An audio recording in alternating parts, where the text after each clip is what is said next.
हाय, hello. आज बनवूया chicken biryani. तर मी कुकर घेतला, त्यामध्ये 2-3 चमचे तेल घेतले.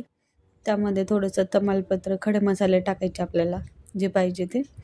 आणि त्यामध्ये थोडीशी एक लाल मिरची टाकली, बेडगी लाल मिरची. आणि कांदा टाकलाय. कांदा थोडासा लाल झाला की त्यामध्ये टाकूया टोमॅटो. आणि टोमॅटो थोडंसं मऊ होण्यासाठी त्यामध्ये टाकले मीठ. थोडंसं परतून घेऊयात आणि त्यामध्ये टाकले आलं लसूण पेस्ट.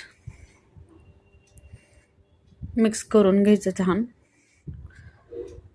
टोमॅटो थोडंसं मऊ झाला की त्यामध्ये मसाले ॲड करूयात. हा आहे काळा मसाला, घरचाच मसाला आहे हा, घरगुती काळा मसाला.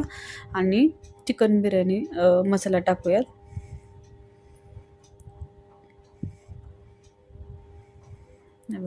मिक्स करून घ्यायचं छान. टोमॅटो पण छान बारीक झालं. आता ह्या स्टेजला आपण गॅस कमी ठेवायचा आणि थोडंसं दही ॲड करून घ्यायचं. गॅस कमी ठेवायचा, नाहीतर दही फाटू शकते. मिक्स करून घ्यायचं. 2-3 मिनटं हलवायचं दही.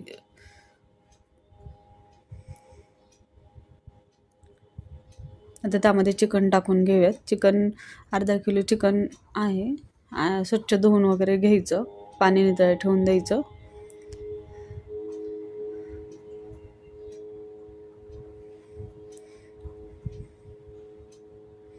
मिक्स करायचं छान. आणि 2-3 मिनटं ना टोपण लावून ठेवून द्यायचं. बघा, त्याला छान पाणी वगैरे सुटते चिकनला. आता मी ह्यामध्ये तांदूळ टाकून घेते. हा दावतचा बिर्याणीचा तांदूळ आहे. हा भिजत ठेवला होता 10-15 मिनटं. म्हणजे भिजायला ठेवलं की छान फुलतो तांदूळ. आणि तो टाकून घ्यायचा आणि पाणी टाकायचं नाही, डायरेक्ट टाकून घ्यायचं आधी. छान मिक्स करायचं चिकन बरोबर.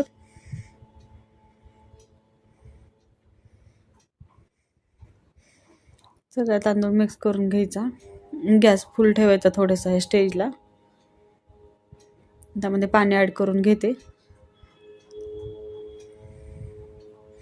मिक्स करून घ्यायचं. आता इथं थोडंसं मी तूप ॲड करते, म्हणजे राईस ना सुट्टा सुट्टा होतो थोडासा आणि टेस्ट पण छान लागते. थोडंसं तूप ॲड केलं आणि कुकरला झाकण लावून 3 शिट्ट्या करून घ्यायच्या. झाली बिर्याणी रेडी. दाखवते तुम्हाला.